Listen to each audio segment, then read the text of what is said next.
Почитувани граѓани, почитувани родители кои што се собрани во Жена парк да кампуваат за правата на своите деца,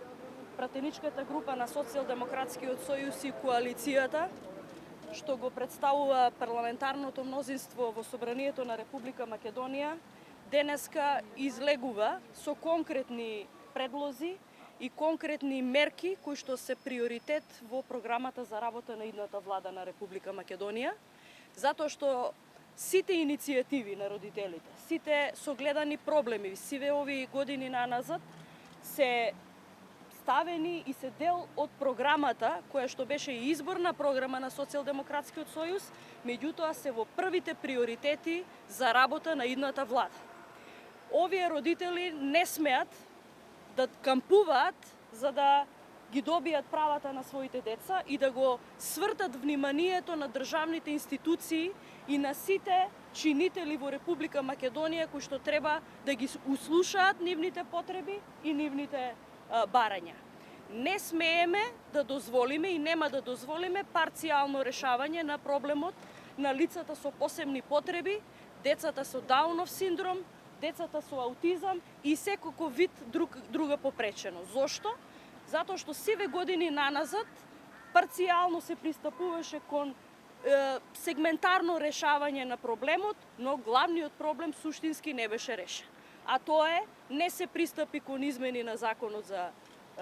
социјална заштита, кон Законот за работните односи, Законот за пензиско и инвалидско осигурување. Затоа приоритетот на идната влада е севкупен системски пристап во решавањето на проблемот на лицата со посебни потреби, вклучувајќи ги тука мерките и од делот на здравството, мерките во делот на интегрираното образование, промена на системот на социјална заштита, поттикнувањето на приватниот капитал, невладините организации, специјализираните организации со помош од државата да направат продор во давањето на социјалните услуги и да бидат партнер на овие наши сограѓани. Затоа предвидуваме следно. Во првите 6 месеци од формирање на владата ги предвидуваме следниве клучни мерки кои што се од севкупен интерес и за лицата со посебни потреби, и за родителите на дечиња со Даунов синдром и аутизам, и на родителите кои што се грижат за нив. Тоа е 50% зголемување на надоместот за заштита на правата на лицата со попреченост, промената на законот и бришење на старосната граница од 26 години за правата на родителите за надоме за скратено работно време, меѓутоа и за севкупните права на децата кои што ќе наполнат 26 години, да го ставиме законот во целокупна функција на овие деца. Формирање на посебни центри за аутизам, за Даунов синдром и целосно реформирање на постоечките дневни центри за лица со посебни потреби со техничко, кадровско екипирање за да можат да не ги изгрижуваат само децата за да им помине времето во денот додека родителите се на работа, туку да можат да работат за подигање на нивните способности и вештини. За таа цел предвидуваме имплементација на меѓународно признаената и стандардизирана категоризација на функционалност, која што ќе ги рангира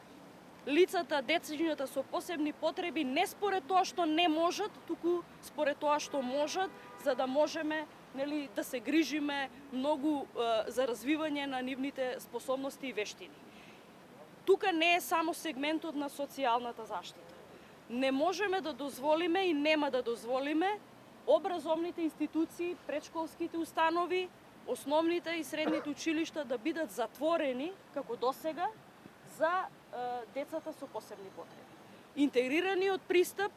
вклучувањето и едукацијата од мали нозе за прифаќање, вистинско, не само декларативно прифаќање на различностите е нешто што ни треба. Да не се случува стигматизација, да не се случува она што денеска цело време го зборуваме. Раната диагностика на аутизмот е нешто што е пред се реформа во делот на здравството и отварањето на Центарот за аутизам, кој што ќе им овозможи на родителите навремено да пристапат кон диагностицирање и кон третман на дечињата за да ги развијат нивните вештини.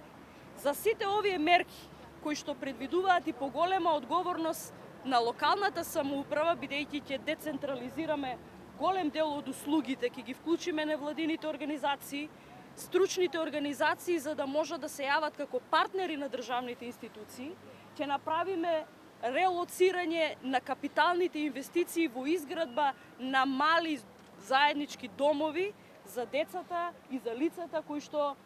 досега се сместуваа во заводи, психијатриски установи кои што не беа соодветни ниту за нивната попреченост и дополнително ја влошуваа нивната состојба. За сето ова да профункционира, примарен предуслов е деблокирање на конституирањето на собранието, за да може собранието во полн капацитет да пристапи кон законските измени кои што се услов за сите спроведување на сите овие мерки. Она што го нагласи во диалогот со дел од родителите е фактот дека сиве овие 10 години парцијалното решавање на проблемите не вроди со плод. Многу капитални инвестиции не беа добро насочени и во таа насока јас верувам дека досегашната влада ги има согледано своите пропусти во овој дел и верувам дека како парламентарно мнозинство и како идна влада во Република Македонија ќе успееме да го добиеме партискиот и политичкиот консензус од сите политички партии за решавање на проблемите и на родителите, и на децата со попреченост, и на лицата со аутизам и Даунов синдром. Зошто? Затоа што наискрено веруваме дека заврши времето на партиски и политички популизам со оваа категорија на најранлива категорија на наши сограѓани и дека е потребно поголемо фокусирање и не само декларативна заложба, туку афирмативна акција во решавањето на проблемите.